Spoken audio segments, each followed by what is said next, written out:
The culture is actually damn good. We're not urinating on the fire. You can stop asking that question. I'm going to be calling the defense. What I talked to Russell about is none of your business. Both games. Look, with how much cap space the Texans had, with how bad of a team they were last year, there was nowhere to go but up. Nearly everything was already liquidated, barring a Brandon Cooks begging to get out.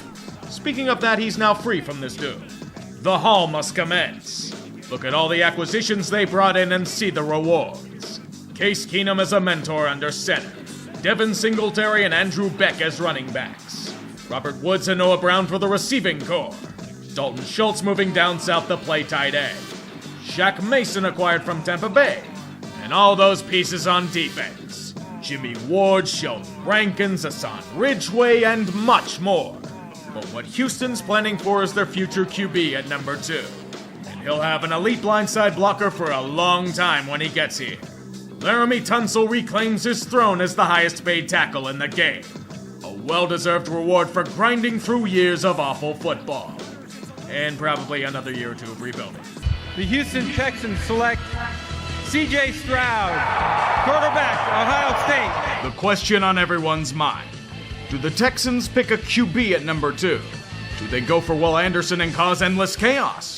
Or do they do something off the wall? That last statement may be true, but not for the predictable QB choice. It was a 2-horse race between Young and Stroud for most of the year. Young was already picked, so the dynamic Stroud is selected.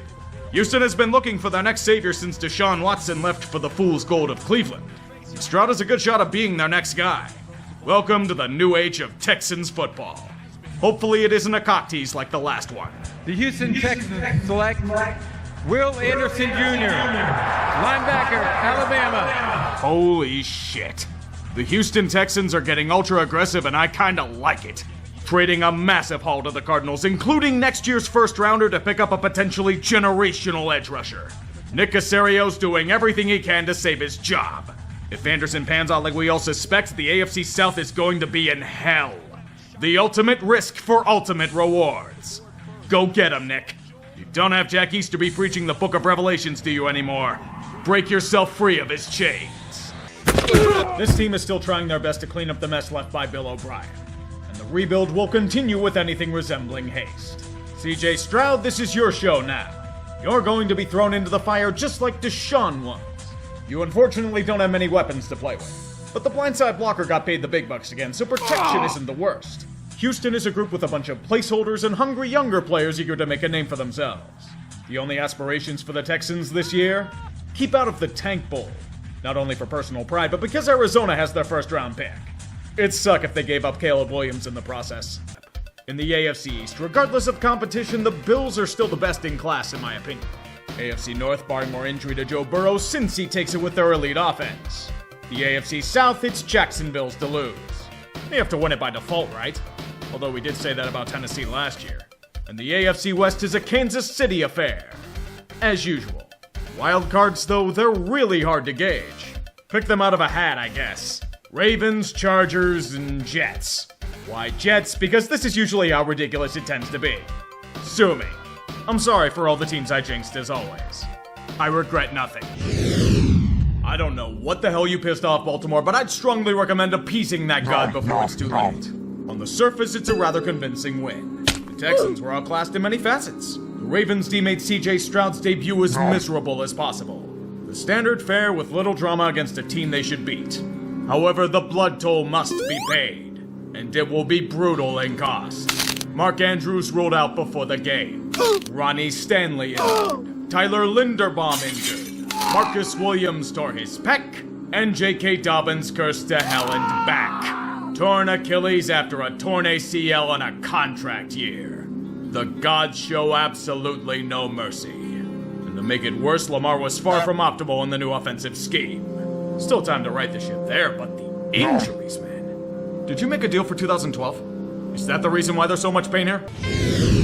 Here I was thinking that the Texans had a slight chance of being a better team than the Colts this year.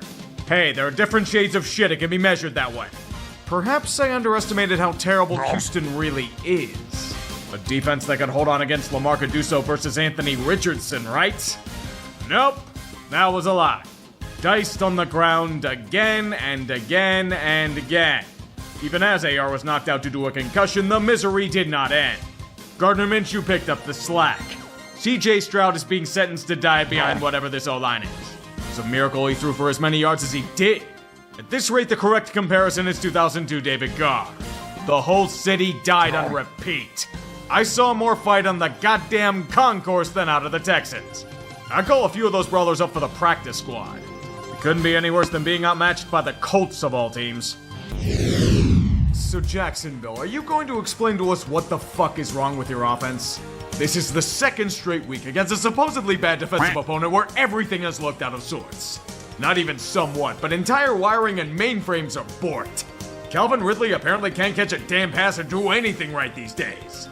Field goals are blocked away as if they are nothing at all. And that's if they even get into field goal range. There was an elite quarterback today, and his name was CJ Stroud. The Texans are down 4/5 of their starting O-line and you still can't stop them? Is this an actual repeat of the Saxonville arc? Trevor Lawrence is throwing to Butterfinger receivers that fumble at the most inopportune times. And then there's your special teams unit, putting together one of the most embarrassing return coverages I've seen in my life. You gave up a kickoff return on a muffed fly ball kick to a fullback. Proof that greatness can strike us from anywhere. Know how this is true? The Texans have beaten the Jags in 10 of their last 11. A reminder that Houston's been a tank brigade since 2020. Better get your shit together quick, Duval. It's starting to reach panic time. Two things come to mind immediately. First of all, Houston is nowhere near as bad as we all thought they'd be at the start of the year. A team down most of their offensive line and rebuilding at the skill positions looked like a calm, poised group that imposed their will on anyone they wanted. D'Amico Ryans has his men dialed in and is scheming against his opponents well to earn wins.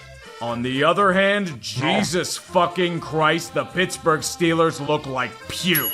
This offense apparently shits itself in certain situations, like when there's a slight wind, or if someone opens the damn door, or if there's a failure to say enough Tomlinisms in a press conference. This defense couldn't do a thing against this? I get CJ Stroud looks really good, but this is ridiculous. This is now roughly month 13 of asking what it's going to take to get Matt Canada fired. The fucker got Kenny Pickett injured, potentially long term. A 4th and 1 out of shotgun? Are you trying to be this fucking stupid? Am I fat, sassy, and spoiled for wanting a fucking offense that can move the ball more than 10 yards a drive? Oh, there are going to be changes. Knowing this team, they'll be playing the David Bowie song at practice. What a fucking joke.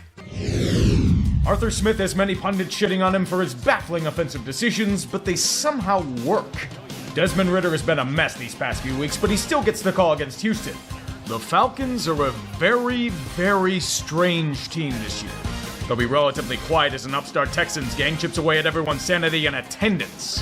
What happens for both teams? A whole lot of nothing. Stalemates in trench warfare. All quiet minus a few skirmishes that go absolutely nowhere. Mostly fumbles by Atlanta near the goal line, adding to the eternal frustration. But the ally of the Falcons this season has been the fourth quarter. Start with Bijan being Bijan. When they use him, he makes it count. A long touchdown drive to regain the lead. Then Desmond Ridder vindicates his coach's loyalty. Solid passes driving the ball down the field for a field goal. However, there's an issue. CJ Stroud is looking like a gem. In their hour of need, he rallies the Texans' ragtag bunch to a long drive of their own and whittle time away until they strike for critical damage. Throws for the end zone. Caught. Touchdown. That's a statement drive if there ever was one. Houston now has the lead. But there's another problem. Desmond Ridder is responding in kind. Atlanta can throw the ball to Drake London and Kyle Pitts. It's the perfect recipe to get them right into field goal range. And who got it? And Atlanta wins it. As I said, Atlanta is a very strange team. You never know what you're going to get out of them on a given drive. In some cases, it's good things like this. In others, well, we don't really want to talk about that. The up-and-comer hosting a franchise that still thinks they've got it. Little did that old flame know that they have a bum leg, they have liver failure, and their silicone breasts are infested with maggots. Houston continues to do more with less. Pretty much scrounging wins together with a bunch of pebbles and twigs they find on the side of the road. CJ Stroud hadn't thrown an interception in his NFL career until this game. and the Saints were so touched by it that they simply gave the ball back to the Texans. After the initial volleys in the first half, the New Orleans defense did its job. They silenced any remaining opposition and kept them in the game to the end. I am absolutely unsurprised that the Saints shit the bed when opportunity is presented yet again. You wonder why I have no faith in them to do anything? This is why. Pete Carmichael is all the scheming of a 5-year-old's hand caught in a cookie jar. His red zone offense was fucking pathetic. 4 opportunities in or near the red zone, most of them late in the fourth quarter. They end up with only 3 points out of them. Against this ragtag defense, Derek Carr threw for over 350 yards. Pete's just running the same damn plays over and over again. Yes, please, another shitty deep fade to the outside. It totally worked the last 8 times you tried it. I'm fully convinced the team that should have won did. New Orleans couldn't find their way out of a damn paper bag when it matters. Typical. The battle of the number 1 and 2 picks in the draft.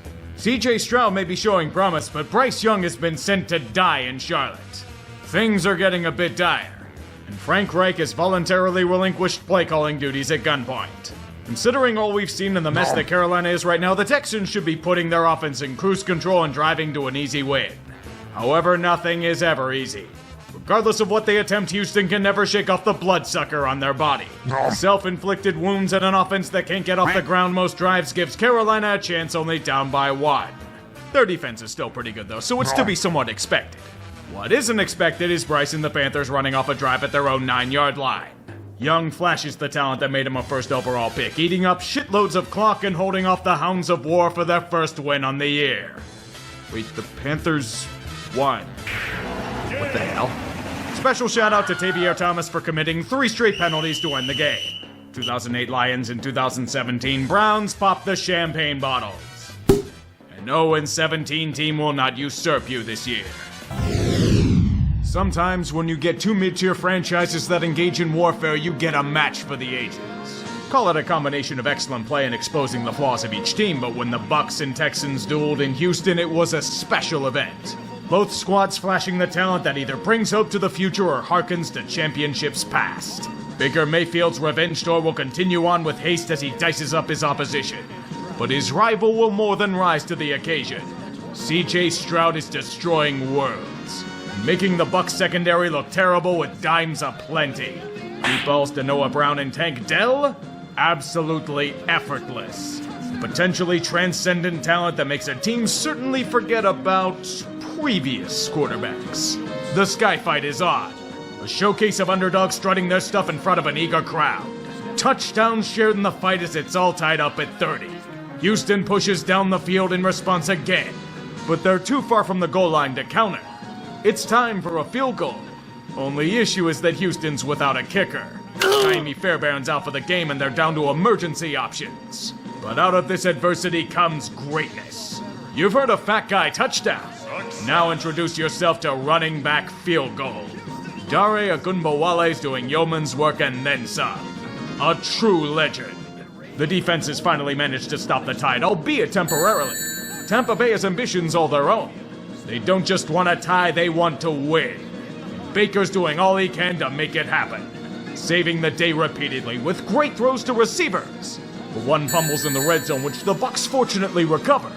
The play stood as called when reviewed, and Todd Bowles decided to play with fire, using one of his timeouts instead of running the clock down 10 seconds. The Peter principle in action, and it might mean nothing in the end. Houston up by 3. Shotgun for Mayfield. End zone! Cade Otton! Touchdown! Buccaneers go in front! Baker wants blood, and with limited time, it's all but sealed. There's only one problem. CJ Stroud. 6 defensive backs in there for the Buccaneers. Stroud looking. Deep ball! Hold in! Takedown! This guy's a fucking machine. That coverage or not, Stroud's going to will them single-handedly. Stroud to the end zone! Touchdown! Takedown! CJ Stroud take a bow. This is the kind of game that puts a player into the elite echelon. Houston, you have your quarterback. He set the rookie record for passing yards in a game and he set it in style, usurping a win from a team that had it locked down. Tampa Bay, no offense, but a team that had a running back field goal should automatically win. Don't feel too bad there. think Lovie Smith fucking up the tank of tanks was seen as a detriment. May have been their greatest blessing. Everyone expected the Bengals to be an upstart franchise, but the Texans? Definitely out of left field, but with CJ Stroud, anything's possible. At least until Cincy's defense stops a pivotal 4th and 1 near their goal line. That's unfortunately all the luck they'll get to start the match. For whatever reason, the Bengals offense is going 3 and out in an endless amount of drives. And the Texans unit takes advantage any way they can. Stroud is cementing his name among the potential elite of the NFL. By driving the Texans to a 20-7 lead, it's still a stunning development to us all. The good thing here is that the Bengals found this to be their wake-up call, and would unleash the might of their offensive attack. It mainly involves Jamar Chase being always open and scampering for big touchdowns. Houston has a counter, though. More offense. CJ Stroud does CJ Stroud things as David Tepper sits somewhere in Carolina fuming. Mike Brown is probably somewhere in a press box fuming as well. Joe Burrow somehow turned into a turnover magnet. I don't get it either, but 2 straight drives with picks. They'll need a miracle, and they get one. A big interception thanks to a defender using an invisibility spell. Or at least I hope it was that. Touchdown Bengals, 3-point game. Predictably, Houston must punt because we can't have a calm ending ever. One rule, never fuck with Tyler Boyd. He lays low when Jamar eats all the attention. I'll just watch him dominate again. And Burrow to the air, to the end zone. Boyd! It's probably the first time I've seen Tyler Boyd fuck up like that. Figures. Gives Houston a chance as they can only tie the contest. I hate to be the bearer of bad news, but did you see what CJ Stroud did last week? He'll do close to the same today. Quickly dissecting the defense to field goal range. And all they need is a kick by newly signed Matt Amendola. Off the practice squad for the lead, and it is good! It's not Daria Gunbawale, but I'll accept it. Houston continues their meteoric rise from the ashes with an equally meteoric win. Who knew the key to restarting the Escalooser was a team creating weapons out of sticks and stones? Remember, it's not about the quality of the weapon. It's in the precision. That's why Cincy lies slain. A battle of 2 hot tanks turns into an exciting matchup, where Dazzle and Flair are showcased at the quarterback position. Kyler Murray versus CJ Stroud in a fight to the death. That alone makes it a must-watch game. And it honestly felt strange. Not in the ways that CJ Stroud flashed his incredible promise in the first half of play. Not in Arizona doing their best to keep up with the Texans, but in how sluggish things felt after the first half. It may be 21-10 Houston. CJ might be making magic happen with Tank Dell before halftime, but Houston's unable to adjust to the Cardinals afterwards. Their offense just dies on arrival, and in inexplicable ways as well. Kyler's ability is showcased as well with a touchdown to put it to a 5-point game, and it turns into a battle of defense. Whether that's due to the Texans buckling down with quality play calling or the Cardinals getting greedy and choosing not to take the points is to be determined. Even on muffed punts, Arizona looks rough. But then CJ lets it rip right into the hands of a defender on 2 consecutive drives. He must be making up for lost time or something. You figure the Cards would take this one, right? That be no. Houston's defense holds firm. And despite an abnormal performance from Stroud, this game proved that the Texans defending 11 can take a game on their own. Yes, it is Arizona, I get it, but progress is progress. Houston's in playoff contention now. That is not a joke. Tell yourself that 3 months ago. Call me crazy, but I never saw this matchup as having huge implications for the AFC South at the start of the year. A battle of young quarterbacks to prove who will have superiority over the division. Know how it'll be good? Watch as Stroud flings a deep bomb to Tank Dell effortlessly, as it's undone by an alleged illegal shift penalty. We have to give credit to the real stars of the show, the officials. Some of the penalties that were being called in this match were baffling to the mind. Both sides suffered some of the most heinous ref ball we've seen in a few weeks. It's 3rd down near the goal line. Houston will get called for defensive pass interference. Wait, this is pass interference? Okay then, touchdown Jacksonville. The fight will continue on regardless, with great skill and talent bringing a show to the crowd in attendance. The Jags holding on for dear life and yearning for more. If Doug Peterson simply chose to take the points at half. To be fair, not on him for this interception, that just happens. CJ Stroud also just happens, and leads a touchdown drive to take the lead. But do you know what this game needs? More defensive pass interference. Not good enough, it's a flag 1, get 1 free deal. Did I mention that this officiating crew likes calling defensive pass interference? Jacksonville retakes control of the game, and Houston's trying to bring it back from a 10-point deficit, but somehow can't get out of their own way sometimes. Rookie mistakes, I guess. Would Brendan McManus missing a kick be considered a rookie mistake? I guess that just happens. Same as Stroud engineering a touchdown drive to get back within 3. There's going to be one more chance for Houston here. They do everything they can to get close, but must settle for the fringes of field goal range. It's desperation time in Houston. They're once again forced to trust Matt Amendola. From 58 yards away, it's online. Does it have the distance? No! It's short! Off the crossbar. A fitting way to end this game. At this rate, the refs would probably flag the uprights for pass interference. Yes, this crew's probably going to be reffing a championship game in January. That's just how it goes. The unsung heroes of the 1 p.m. time slot locking horns to the death. A game with huge implications in the AFC playoff race taking place in the heart of Texas. Both groups with surprising surges. Supplies of opium at all-time highs for both franchises. Only one can prevail. Them's the rules of the game, but I will say one thing. Houston's defense is playing out of its mind. The Denver offense hasn't been anything special, but they've been significantly improved. And to see the Texans' rebuilding unit match them at every turn is an inspiring sight. Thanks to CJ Stroud doing CJ Stroud things per usual, the Texans have a 16-3 lead in the third quarter. Considering how they played, it's only a matter of time until the Broncos get their shit together. Courtland Sutton has emerged into a greater wideout during this win streak, and this incredible touchdown is only evidence of it. Can Russ do it again the very next drive? Will Anderson's having his breakout party. Glad you could join him. Nico Collins catches everything, including a 12-point lead. Denver refuses to give up, though. Jerry Jeudy drives this carriage down the field to get it back to a one-score game. Down by 5, the Broncos can taste a win in the air. And Wilson's gonna chuck this bad boy deep. Derek Stingley rips it away at the last moment. Kinda fitting. Houston burns some clock, but the Broncos hold to keep them without points. This is the time for some heroics.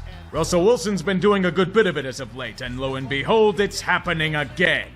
Tension fills the air in Houston, as another show is taking place.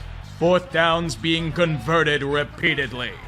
The chef is cooking, and the final drive is sure to be his masterpiece. However, anyone can tell you that looks are deceiving. Wilson in trouble, avoids it, rifles, intercepted! Jimmy Ward! Win streak may have been impressive, but it's merely another twist and turn on the ride that never ends. A brutal way to lose a game. Made worse since Denver had endless chances to upend their opponent. Houston has proven themselves the victor today, and it allows them to keep up in the playoff race. Not much you can do if you're the Broncos. Dust yourself off and fight another day. Tip your cap to the Texans defense and move on. Tell me if you've heard this story before. It's a rainy Sunday at MetLife where all forms of offense go to die. Despite rumors spreading like wildfire, Zach Wilson is indeed starting this football game. Zach, blink twice if you're being held at knife point to play. Like all matchups in this hellhole, there are only misery and injuries. The first half happened. That is the only positive that occurred in the first 30 minutes. If it didn't end, we'd have been stuck in an endless punting loop. The fortunate thing is that Robert Saleh gave the Jets offense some of his secret stuff to do this revolutionary thing called moving the football. What is this I'm seeing? Zach Wilson not being complete ass? This is unbelievable. It's almost as if he's showcasing the talent that made him a second overall pick. Or it could just be the magic of the Houston Texans finally running out. Their greatest weakness seems to be really shitty opponents. I don't know why, but they turn into a pumpkin in these scenarios. Not to mention Nico Collins' calf gave out on the first charge. I'd say it couldn't get worse, but CJ Stroud's been struggling immensely against the Jets' defense. They gave him a concussion as a parting gift. As General Mills flubs everything, there's only one way to wash this week off. A liquor shower. Houston got fucked over when the Titans were a franchise there nonstop, but to don their old Oilers unis against the Texans? That's a special kind of petty. To make things sting a bit more, CJ Stroud's out with a concussion. Houston's passing General Mills and going right to a homecoming. Case Keenum. Yes, the same undrafted sensation that came in from Matt Schaub a decade ago, making his triumphant return. I think.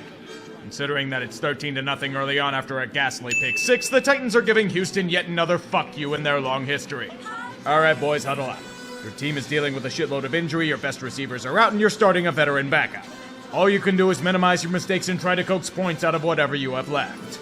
The good news is that they are. No huge mistakes, and they are kicking field goals at the very least. The bad news is that they're going to need more than 3-point increments in this adventure.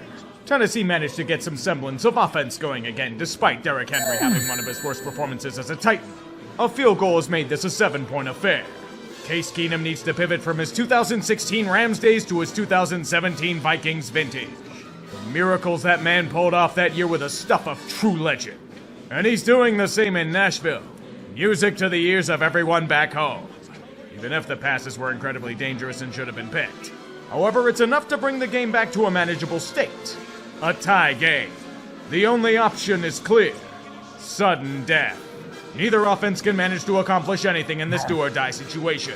Suffocation, the name of the game for both units, twice for the Titans. To further add to the sting, Will Levis suffered a nasty injury on the final play of the drive. Sorry, Tennessee, you used up your magic last week.